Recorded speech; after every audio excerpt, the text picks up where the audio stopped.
Okay, so Judd, you tweeted after the last January 6th committee hearing that the documents they presented are basically a paper trail that connected Trump and the hate groups that organized the riot at the Capitol.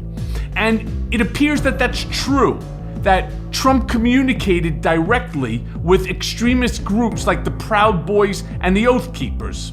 So where, in your opinion, is the DOJ, right? How is this, new news to them? And what, in your opinion, is going on at the DOJ? You think that there are maybe some indictments coming against who? What's the holdup here? Give me your opinion. Well, I think that they may be waiting for the committee to finish their work. I know that there's a dispute between the chair of the committee and the different members of the committee and the DOJ, who wants all the transcripts, not just the snippets that were presented during the public hearings, but all the transcripts and all the documents that they've collected. So that's one explanation, that they're just waiting to accumulate the evidence, and then they're going to indict people. I think the other explanation is that they don't want to press charges against high-profile political figures and make the DOJ seem partisan. I think we'll have to wait to see how it plays out, but it could be either way. I think that as the January 6th committee continues its work, and as you see more and more evidence specifically against Trump and the fact that he knew that the crowd was armed, he knew that they were potentially dangerous, and he was really intending himself to go to the Capitol, and he really wanted to push the crowd, the arm, which he knew was armed, to the Capitol, and which you referenced in your intro here, that somehow the idea that he was going to, which he did, encourage people to go to the Capitol was not in his prepared remarks, so that the high-ranking people in the White House didn't know that, but the ragtag group of people who were involved in organizing January 6th, Ali Alexander, others, they knew, they were discussing the idea that Trump was going to make this call. So I think the evidence is mounting, and what we're going to find out in the next months, you would assume, is whether the DOJ is ready to take the risk to make these indictments, because it would be a risk for the DOJ to do it because they might not win.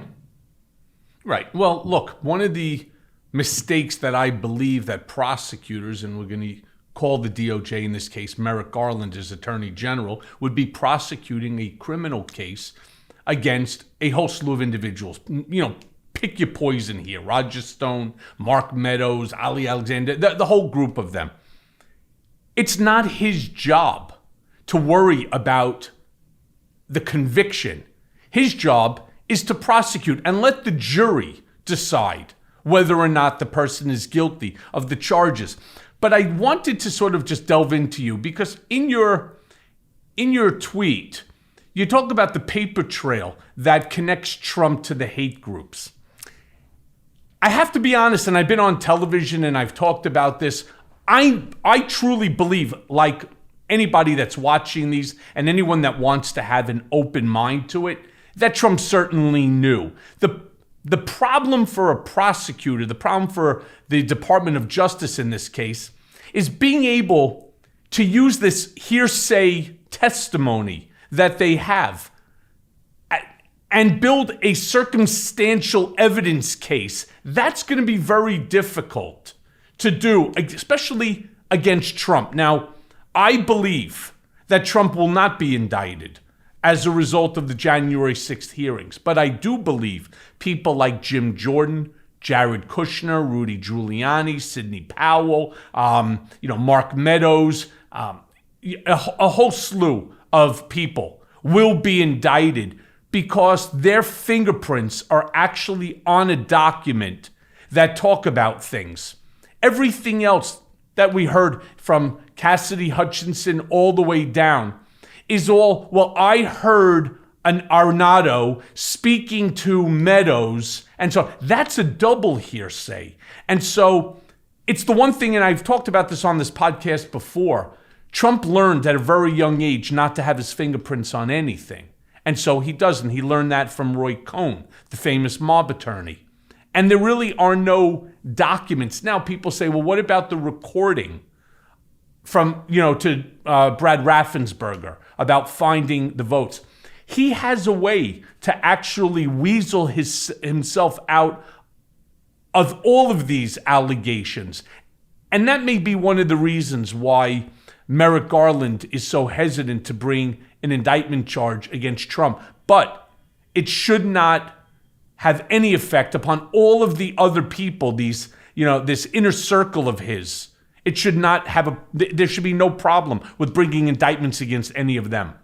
Yeah, and I think that the other issue when it comes to Trump, and normally this is a very good thing, but the fact is, in the United States, we afford a lot of protection for political speech, even political speech that talks about violence, and even political speech that seems inciting. We have a very high bar, and that's good because you don't want people to take speeches and regular commentary by politicians that says, we're going to take the fight to XYZ person and have that say, oh, well, this is a violent incitement. You want a high bar.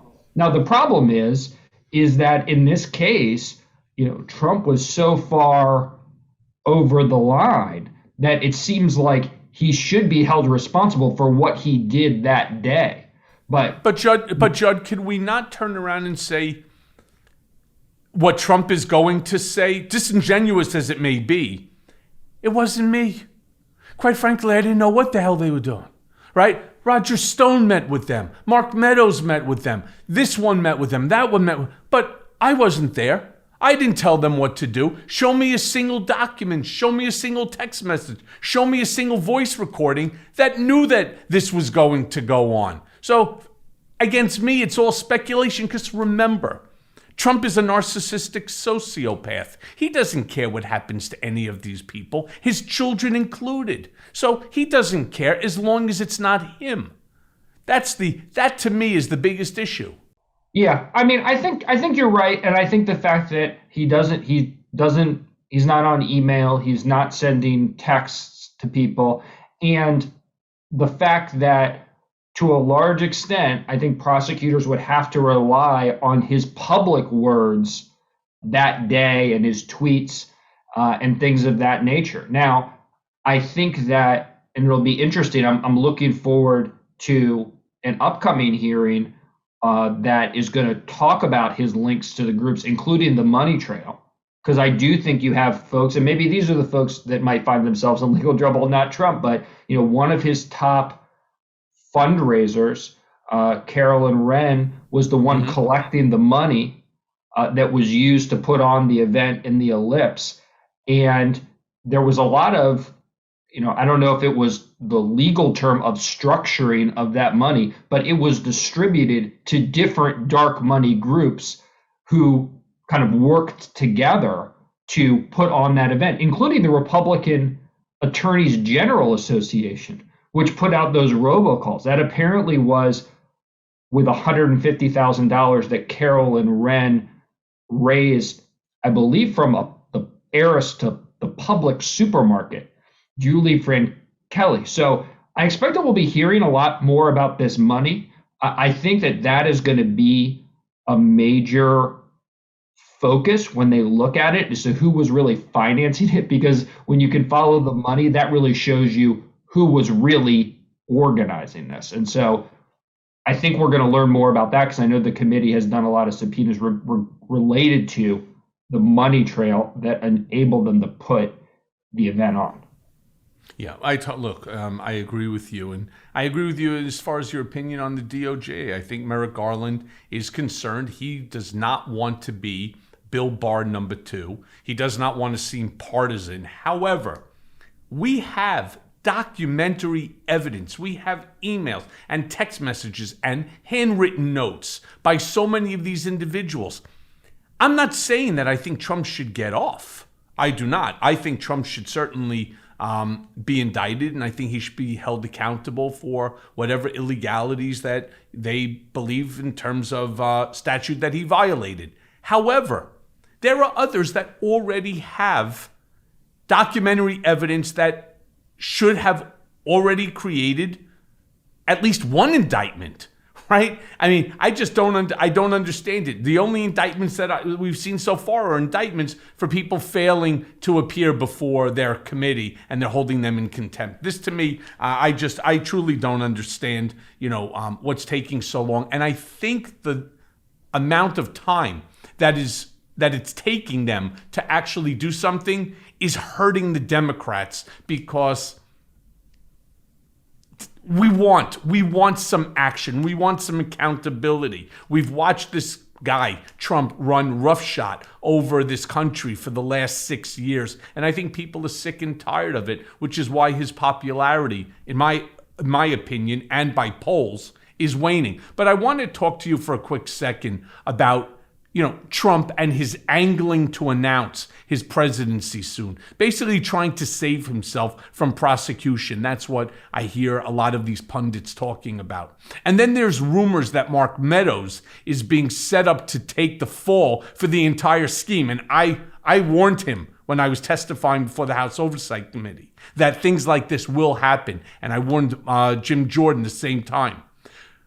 But but Mark Meadows is essentially, small time, obviously, compared to Trump. But there's still not enough evidence, again, going back to what we were just talking about, to link Trump directly to the January 6th crimes, even though, again, we all know that he's guilty as hell. But someone will have to go down for January 6th. And if not Trump, then who? Right? Because 40 individuals were criminally charged during Watergate. How many do you think will get charged here? And who do you think the top 5 are? Well, I agree with you that I think that Trump sees a form of protection in keeping himself active in the political arena, potentially positioning himself to be the 2024 nominee. I think that would certainly complicate matters for Merrick Garland. If it's one thing to indict a former president, it's another thing to indict who would have to be. I mean, I agree. His popularity is waning. Someone like DeSantis could give him a good run, may very well beat Trump, but he would have to be almost a presumptive nominee when he announces. As far as who could be held culpable for this, I think you have to look at the people who were involved in the organization of the riot itself and the collection of people at the Capitol and fomenting that violence. Certainly someone like Kimberly Guilfoyle, who was involved in the fundraising, I think has a significant amount of exposure here. Obviously, you mentioned Mark Meadows, who seemed to be right in the middle of it, from the testimony, not really doing much, but certainly aware of everything that was going on, aware that there was really no validity to these claims of fraud, aware of the danger, but yet continued to press forward with these claims. So I think the closer you get to the violence itself, the more knowledge you have of the violence, the more knowledge you had of the scheme and of the legal weaknesses of the scheme. And certainly some of the folks who were involved in creating those pretexts, like a John Eastman, I think, certainly hasn't come out of these hearings looking very good. Those are the folks that I would look to. I'm not yet convinced that we're going to see those indictments, just because, again, I don't think any of it would be easy. I think it would all be viewed as political. And I think, whether you work for the DOJ or you're a state prosecutor or you're a local prosecutor, prosecutors like to win. They like to make charges that are easy wins, and that hopefully they don't even have to take to trial. But anyone they indict related to January 6th is not going to lay down. Maybe they could get a couple of guilty pleas around the periphery, but I don't think you're going to get one of the main players to get a guilty plea. And so that's really what you're fighting against, is the kind of innate caution of a prosecutor, which outside of a political environment makes some sense. You don't want a prosecutor just taking shots and seeing who they could get a jury to indict. But in this case, you did have an attack really on the heart of the democratic process. I agree, people are thirsty for some kind of accountability, but it will take a prosecutor who's willing to take a risk. And I think the question we're going to learn is... It's not a risk, though, Judd. That's the whole thing. And I yell from the mountaintops. If I was actually on a mountain, I'd be yelling from it. It's not your business, prosecutor, to worry about your conviction. Fuck you and your fucking conviction rate. And fuck your future job, whether it's going to be with a Guggenheim Partners or one of the top, white shoe law firms. That's not what your job is supposed to be. Your job is supposed to bring a prosecution to anyone who commits a crime. Whether you think you could win or not, whether you think you could squeeze like they did to me, squeeze a guilty plea by threatening my wife or threatening somebody else's children or wife or whoever it may be, their father, their cousin, their brother, right? That's not the job of a prosecutor. And I certainly recommend everybody who's listening to this, read Judge Jed Rakoff's book, Why the Innocent Plead Guilty and the Guilty Go Free. It is exactly on point. Prosecutors, do your job. Don't worry about what the end result is going to be. That's my opinion. Because I think that's I don't disagree with that. I think that's, especially in circumstances like this when everyone witnessed what the result of these crimes were. I mean, you certainly can't look at what took place on January 6th and also really what's happened before and after, where there's an attack on the fundamental mechanisms of democracy, and conclude that there wasn't a crime, and not just a crime for the people who were right at the Capitol smashing windows, but a crimes for the people who were creating the circumstances for which that occurred. And it's just a matter of whether our system is really capable of dealing with something like this. I mean, that's really the test. It's like a stress test for the whole democratic process. There was a stress test really to see if there was a transition of power, and now we're seeing a stress test for democracy itself. And actually, it goes beyond accountability, because I think what's important to understand is that these efforts are ongoing, meaning that if Trump or really any Republican nominee in 2024 is involved in an election that's anywhere near close, because the 2020 election wasn't really that close. I mean, we've lived through close elections. 2000 was a close election by all accounts. Whether you were on the Bush side or the Gore side, that was an election that was decided by a few hundred votes. This was not one of those elections. But if you had an election that's anywhere in the realm of close, you are going to have similar efforts, and at that point, you may have, and these folks are on the ballot, people who are now Secretary of State, people who are having high-ranking positions, overseeing the elections, who have been parroting the lies that Trump has been pushing about election fraud in 2020, about the system, about voting machines, about drop boxes. Those people will now be potentially in charge. And also, all of the state legislatures are spun up. You also have a Supreme Court now that is different, and that is ready to potentially side with Trump. Because you did have those challenges involving Pennsylvania prior to 2020, where they were trying to overturn some of the decisions of the state Supreme Court with regards to when they're going to accept the ballots or the absentee ballots, and those were rejected. Will the court do that this time? Well, we've seen the courts willing to do some fairly radical things over the last couple of months. So establishing that there will be accountability for the 2020 is important, not just for that, but also for protecting 2024. That may be the most important reason why people need to understand that you can't get in trouble. They need to see that you can't act like Rudy Giuliani acted over the course of a couple of years and get away with it, because if they realize there's no accountability, it will happen again, and it could potentially be a lot worse this second time around. Yeah. So let me give you my 5 picks, if I can, and tell me, just real quick. Yeah. Roger Stone. I believe Roger Stone is definitively going to be indicted. I believe the same thing with Steve Bannon. I also believe Michael Flynn.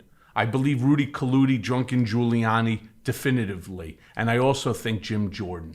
I think each and every one of them will ultimately be indicted for the January 6th. That's my opinion. Let's wait to see what's going to happen, hopefully. And these are just 5 picks. I mean, remember, there were 40 that were criminally, charged for Watergate. I suspect that there's going to be at least 40, if not more, regarding the January 6th. But I want to move on for a quick second and say, not to stray too far, though, from the January 6th hearings. So far, it's been like great theater with an amazing cast of character. And my buddy who was recently on this podcast, Norm Eisen, calls the hearings TikTok Watergate.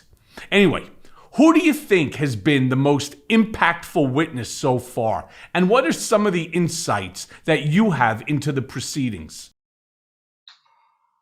Well, to take the second part of your question first, I was pretty skeptical of this committee to start, just honestly. I thought they were taking a very long time before anything was public. They seemed to be very committed to engaging Liz Cheney, and I wasn't sure how she was going to approach it or what her intentions were.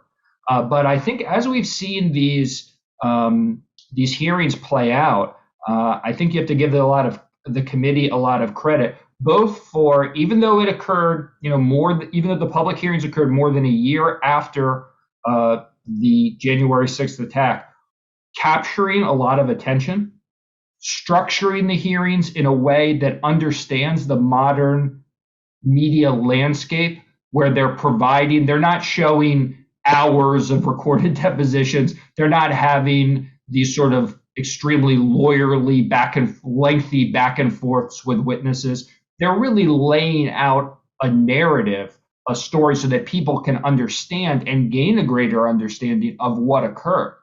And I also think they are legitimately adding to the body of knowledge about what Trump knew, what the people around him knew, what their intentions were.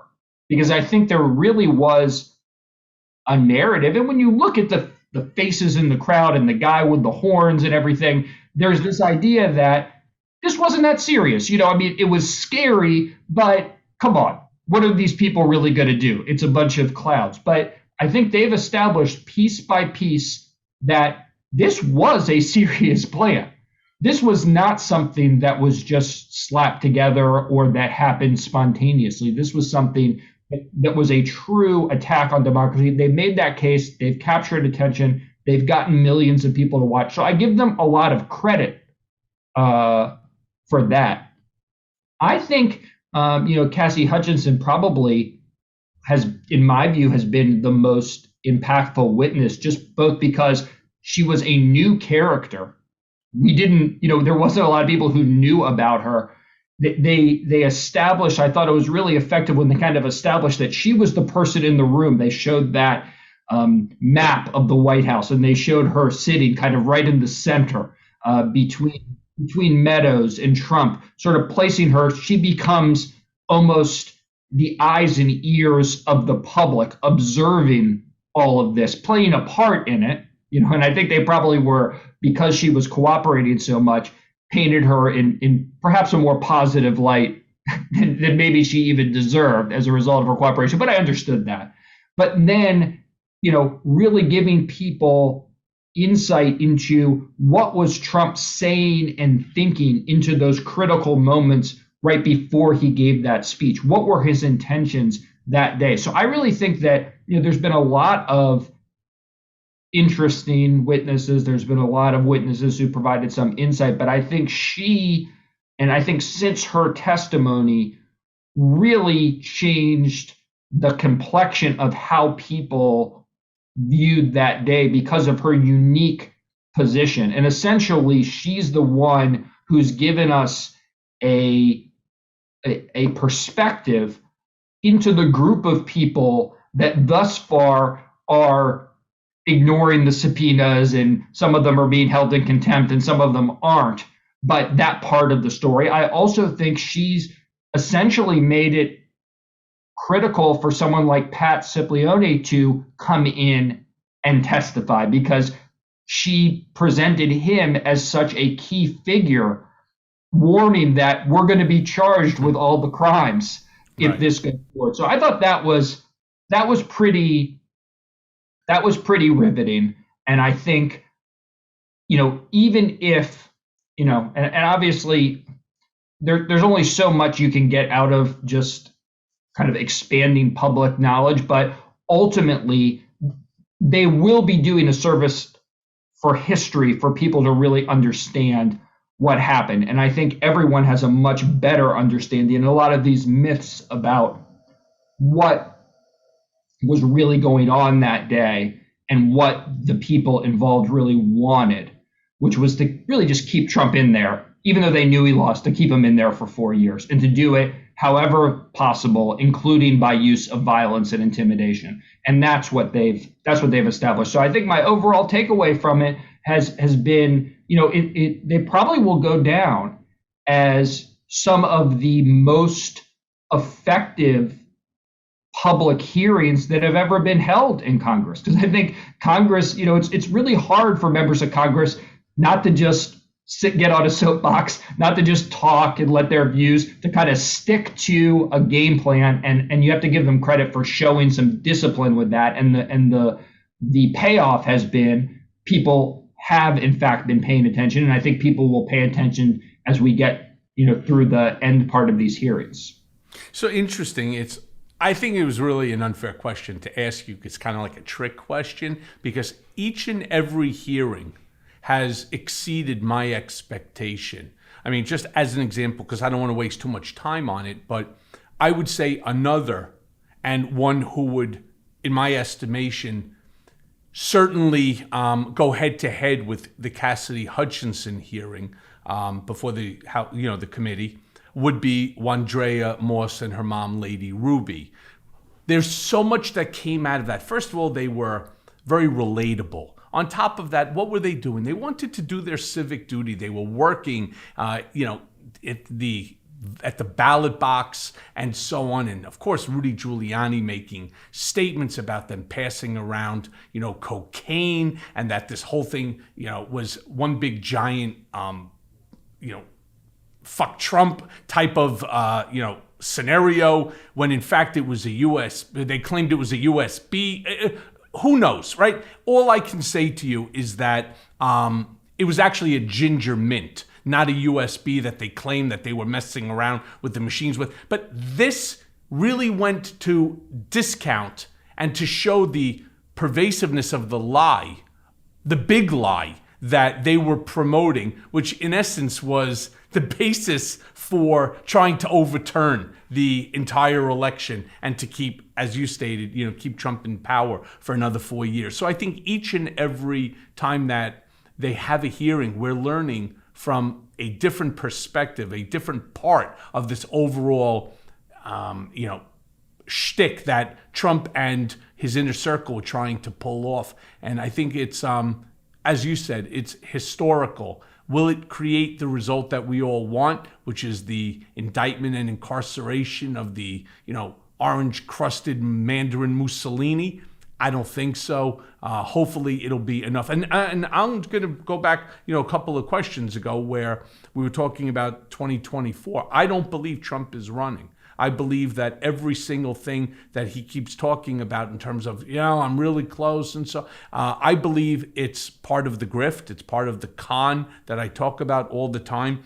First of all, if in fact, as it was in a CNN article about Trump's decision that he's going to run, he's not going to run, he would have to, of course, announce it through an exploratory committee. We don't have that. There certainly is no FEC filings at the moment. But then again, he doesn't think much of the FEC. On top top of that, one of the things that he's going to need is somebody who's going to continue this online digital money raise, which Brad Parscale was the guy who's been behind this since 2015. You may have seen the other day the Brad Parscale, Katrina Pearson text messages that were going by.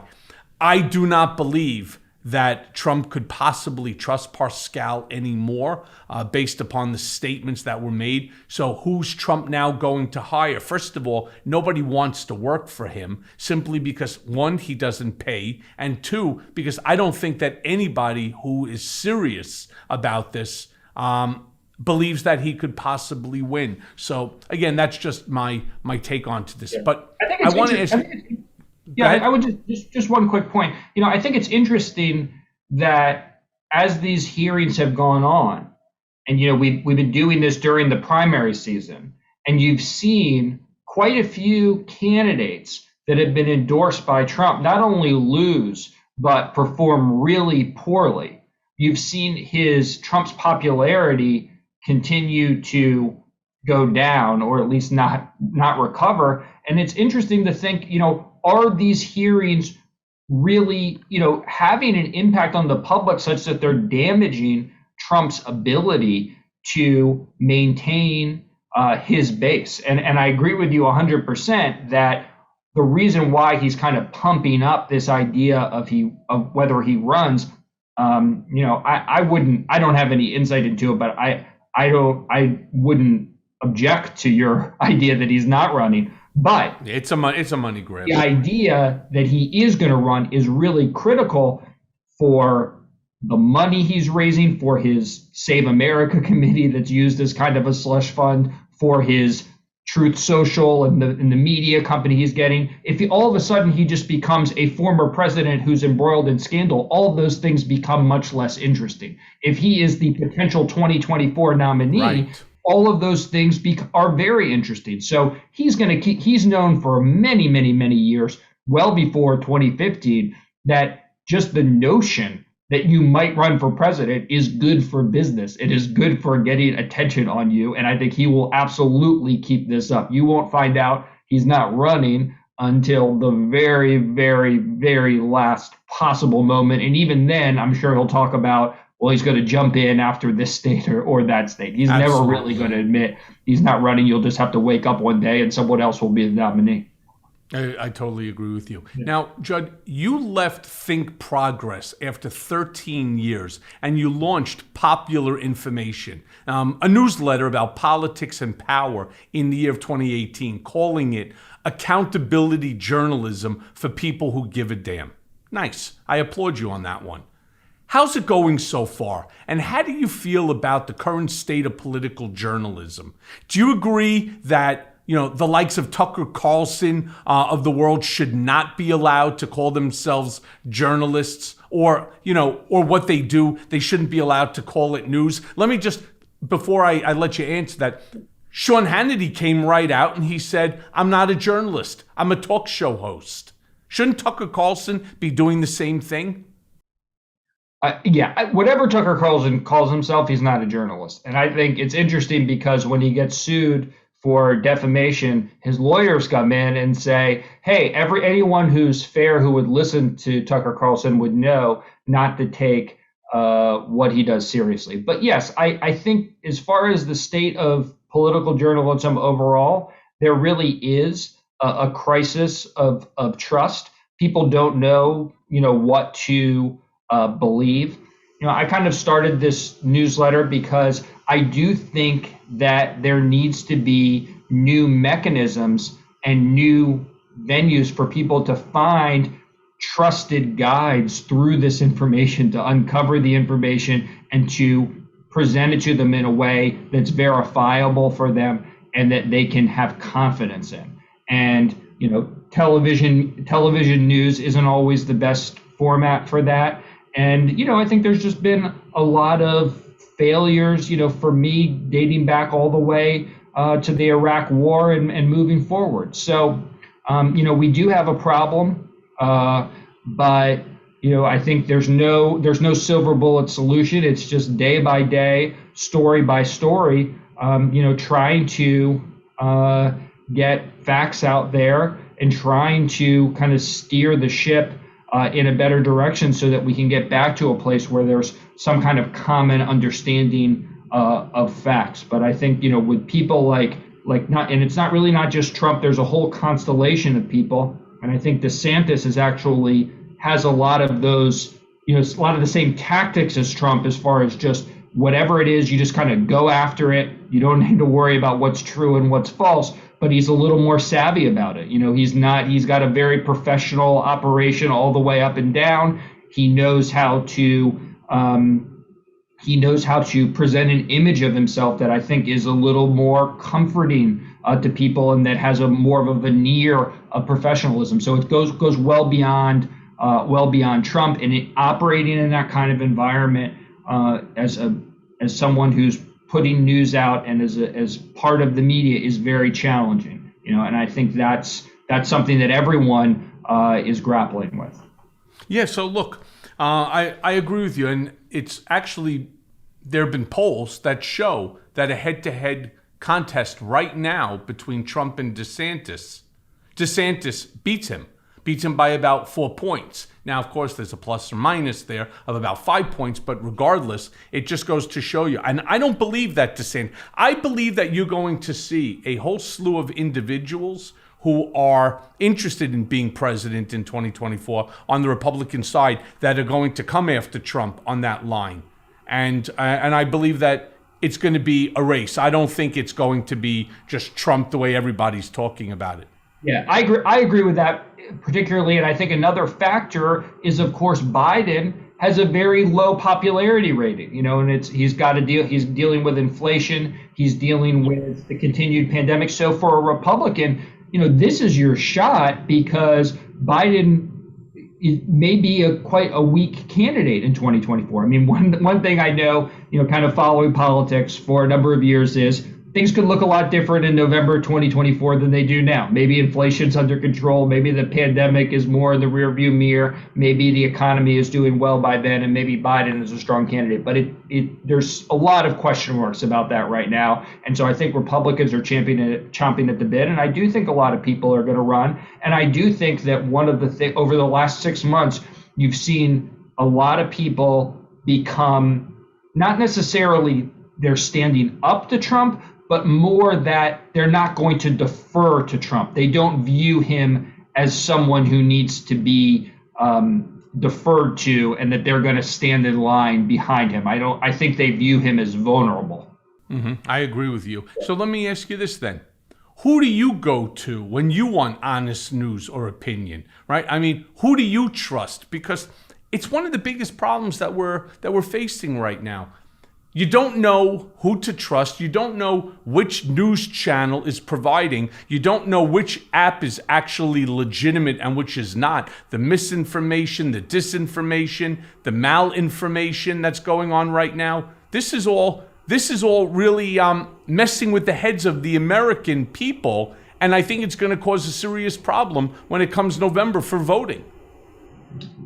Yeah, I think that it's challenging. But I do think the reality is there's such a volume of information, and there's more bad information out there than ever before, but there's also more good information out there that's been ever before. And there are some really excellent Who do you trust? I think ProPublica does some amazing reporting. If you want to know how the tax system works, if you want to know how money gets funneled from very wealthy people into different political causes, I think they do really excellent investigative work, and it's all backed up by documentation. And then obviously a lot of the more and then I think depending on what outlet you're looking for, what topic you're looking for, there's a lot of outlets that are on very specific issues, like a Stat News about science and medicine and the pandemic. That was a place where I went to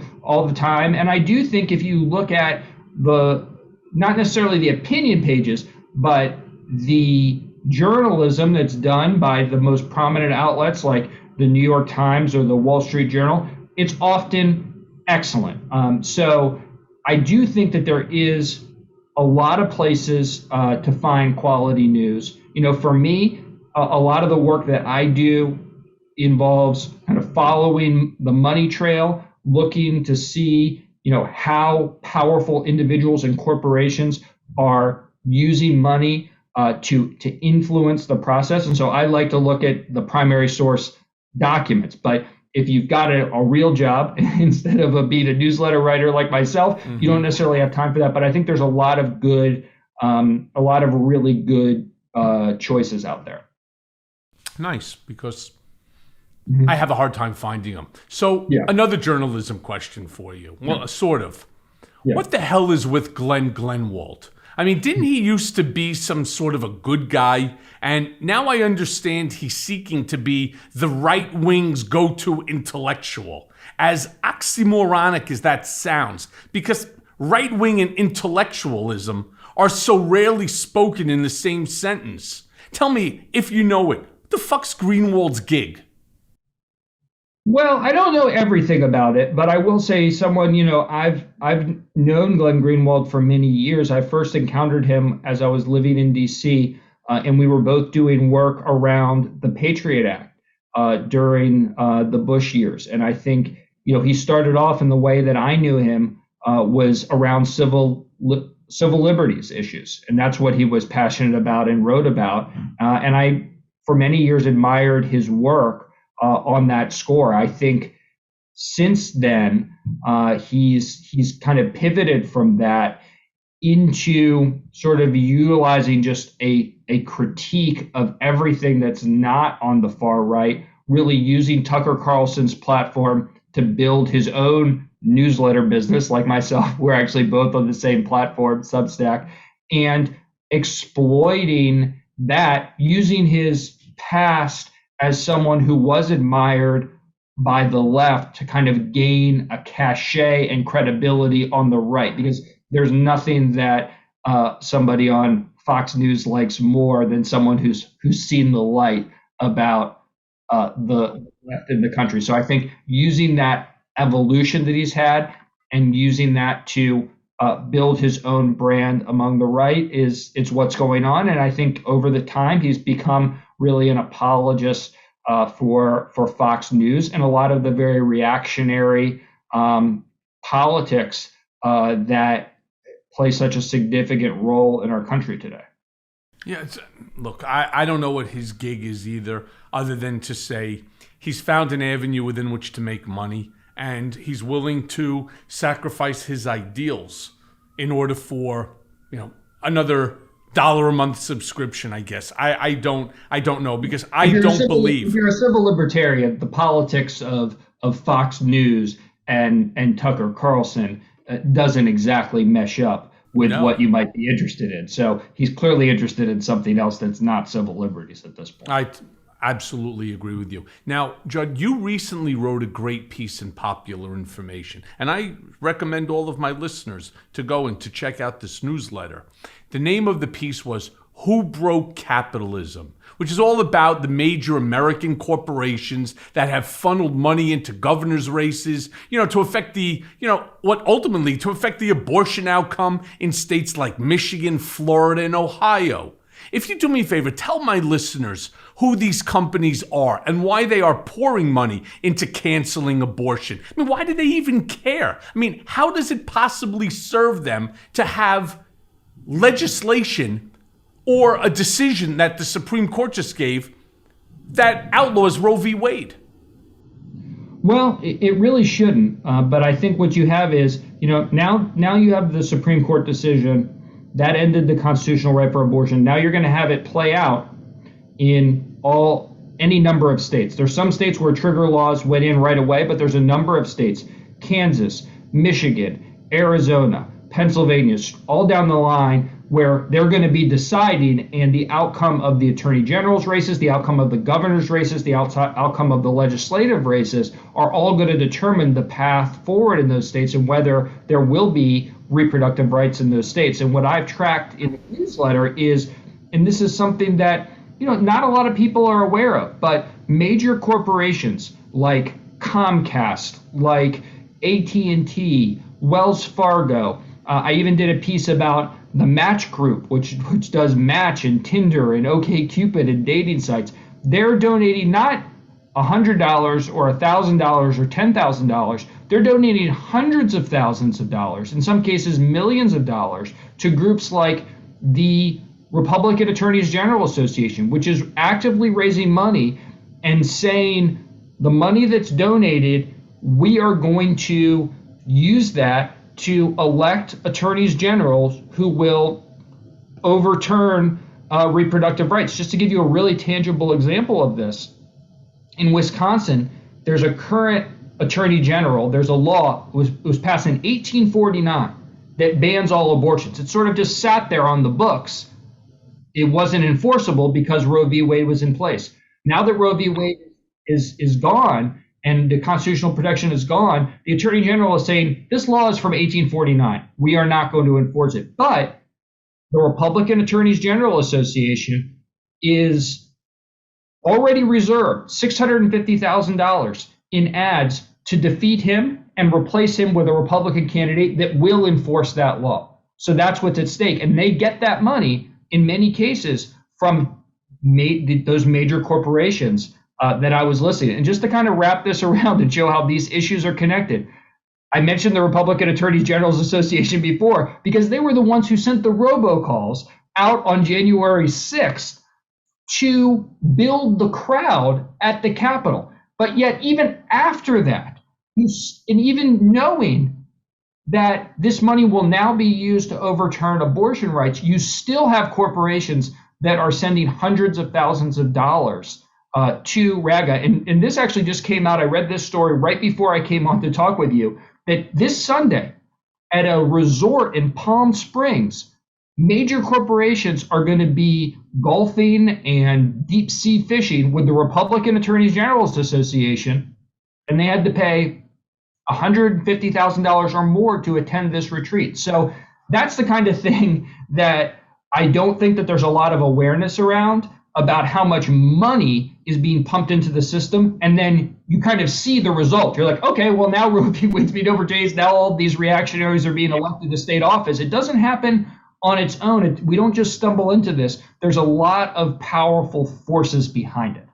Do these corporations, the CEOs or even employees of these corporations understand that the overturning of Roe v. Wade has some real serious consequences, especially when you have a completely out-of-touch Supreme Court that's going on?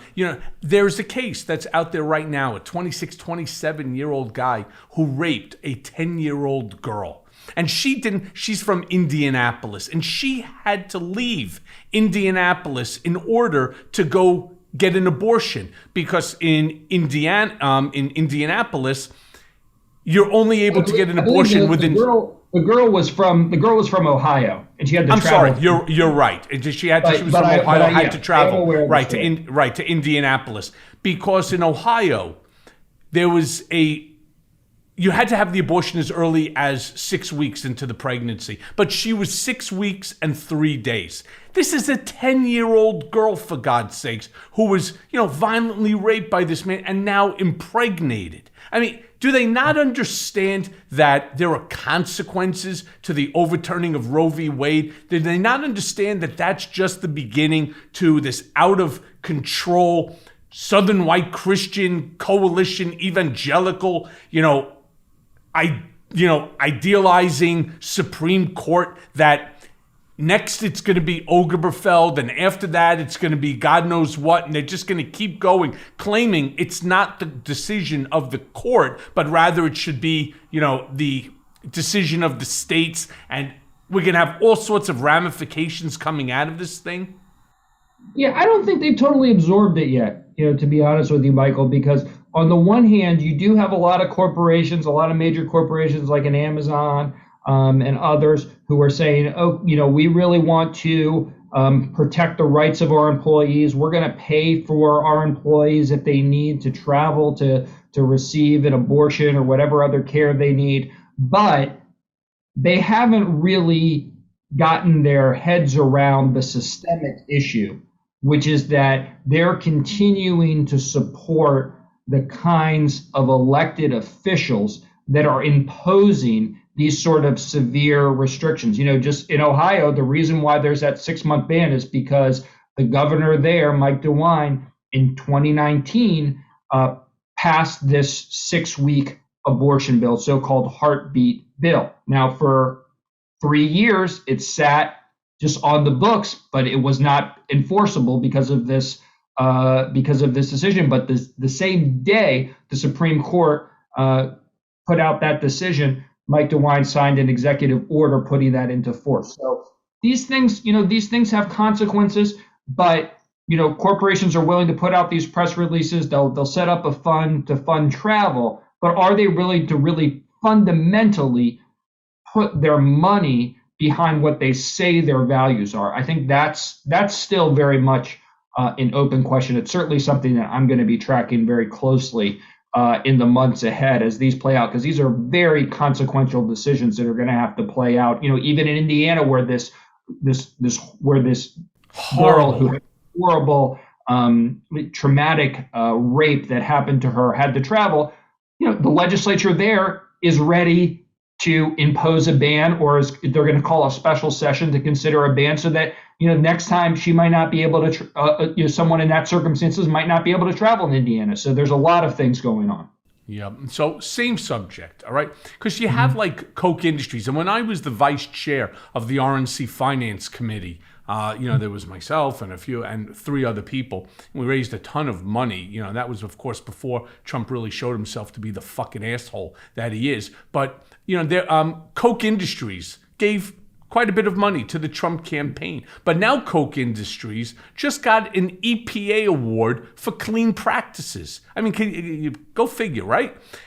And a while ago, Charles Koch said that they'd made some mistakes backing certain candidates. But now it seems like the candidates may be the ones making the mistake by taking Koch's money because of their connections to Russia. Are they still operating in Russia despite, Putin's war on the Ukraine? And is Koch still as craven as it used to be?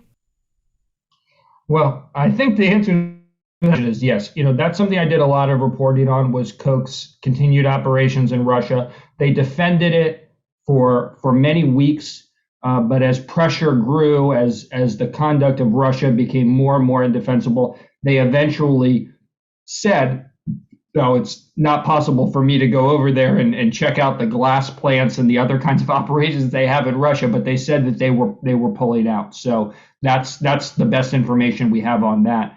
But, I do remember what you referred to, which was that Wall Street Journal profile where Charles Koch said, he's turning over a new leaf. He wants to be bipartisan. He wants to take a new path. And they certainly spend a lot of time, trying to find ways to depict themselves in that way. I'll just say, as someone who looks at a lot of campaign finance filings, if you look at the super PACs that are active for the midterms, the main super PACs for the Republicans in the Senate and the House, the NRSC, the NRCC, all the main groups have huge donations, both from the Koch PAC, but also direct corporate donations, and they're still overwhelmingly, almost exclusively supporting Republicans, including many of the Republicans that voted to overturn the election. They're one of the top donors to Republicans that overturned the election. So I think that Wall Street Journal article was a lot of PR, and the basis for them repositioning themselves as some sort of bipartisan, cross-partisan entity is just to make themselves, more effective and influential. But there's really no substance behind it on a couple of issues. They're willing to go, cross-partisan. They'll say they're for criminal justice reform, but really what they're about is, the seizure of corporate assets when corporations commit crimes. There's something in it for them when you drill down on any of these issues. Yeah, and look, they're very smart and they're very clever. You know, the CEO, this guy Robertson, in April of 2022. I mean, they put out these great press statements. They have this glass company that's there that they put out these statements that say all other Koch companies, none of with operating assets in Russia, have ended or are ending business activities there. Right. This is coming from their CEO, or are, right? I mean, what does that mean? Oh, yeah, we're figuring out how to extricate ourselves. They have 600 employees there. Their big concern is that the government of Russia will take over this plant, which, of course, they have the ability to do, and then they'll lose that asset as part of their overall Koch industry, conglomerate. However, something that I think people should understand is that Koch Industries is the second largest privately owned business in America with $115 billion in annual revenue. And they're worried about a glass plant? Seriously? Yes. That they're also manufacturing glass in, I think it's Wichita, Kansas, and this is what they're worried about as opposed to separating themselves out, especially during this time. Now, I'm not saying that if in fact that they can finally put an end to this war and we could figure out how to work with Russia. We should try to work with everyone, but you can't work with someone who has no inhibition in terms of bombing a school or a hospital or, buildings simply because he wants to, simply because he's trying to make a statement and take over Ukraine. I don't get it. I don't understand these people, and I don't understand why they would put their overall business at risk over one small piece of it. I don't get it. Yeah, to me, and I tried to grapple with the same kind of questions, but I think to me, it's what this whole issue with Russia and their reluctance to pull out of Russia had less to do with Russia and more to do with China, where they're even more heavily invested. And they were very reluctant to set a precedent that violations of human rights or military aggression should require them to change their business practices. Russia is not a major, as you said, they're an enormous company. Russia is not a major part of it because they're not a major economic force in the world compared to a lot of other countries. But China definitely is, and I think that there was a lot of concern. My impression, although I don't have firm evidence of this, but I'll just tell you my impression was that was driving a lot of it. It was the principle that they should just continue to operate and kind of keep things status quo regardless of any human rights violations by any country. And that was the line that they wanted to draw, but they were unable to hold the line. So we'll have to see how it plays out. Yes. So, okay, Judd. So look, the hour goes by quick when you're having a fun conversation or not so fun conversation in this specific case. So I have one last question for you. Sure. It's obvious that we need to vote in more pro-abortion and anti-filibuster Democrats to win in November. That just seems like a easy statement of fact.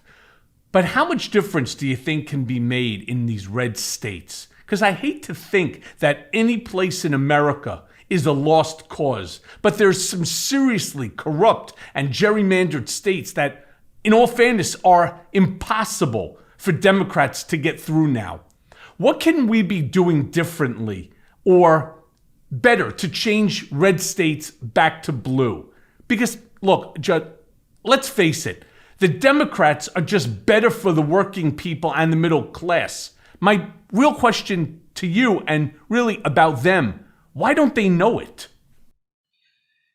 Well, I think it's I don't think, I have a somewhat optimistic view on this. I don't think there are any states that are lost causes. Even in my career in politics, it wasn't so long ago that Virginia was considered a very red state. And then it became a purple to blue state. It might be trending back red, but I think a state can change from time to time. I think the real core is Democrats are doing quite well among college educated voters, but they really need to speak to working people. And I think they're going to need to be able to take on the wealthy and the powerful. The Democrats have been in power for a couple of years now, though they have very narrow margins in the House and Senate.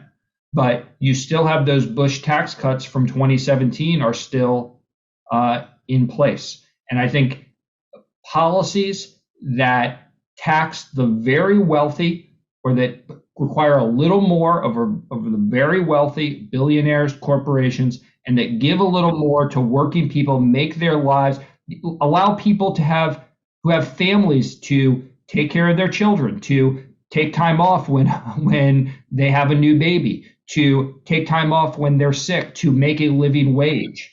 If Democrats can do that and show that they can deliver to people, whether they're living in Texas or whether they're living in upstate New York or wherever they are, I think that is going to be where you find success and where some of the complexion of these states might change. As long as the economic circumstances of working people remain stagnant or declining, there's going to be a lot of unrest. And that's when you have the risk of someone like Trump coming in and winning. He didn't win by coming in and saying, I'm going to help wealthy people and cut taxes for the wealthy and corporations. He came in and saying, I'm going to take on Goldman Sachs. I'm going to take on all of these corrupt, powerful forces, and then the people are going to rise up. I mean, there's a lot of things he did wrong, but I think Trump knew that was the winning message, and it maintains the winning message. And the key is to combine that winning message with actual policies that would help those people rather than just a rhetoric. And that's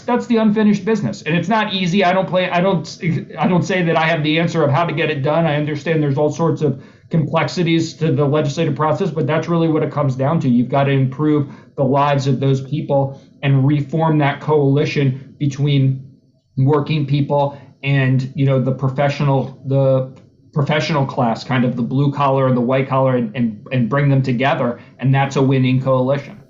Yeah, I think what he really meant when you were saying that he's going to take on Goldman Sachs, I think he was meaning I'm going to take on their checks as donations. So look, Judd, let me thank you for joining me today on Mea Culpa. I truly appreciate it. My only request to all my listeners and whoever you pump this out to is that you just vote in November. Right? You got to get out there. We have no choice but to vote. We have to make a stand. I believe the Gen X, Y, Zers, I believe women right now, whether Republican, Democrat, whether you like Trump's policies or not, makes no difference to me.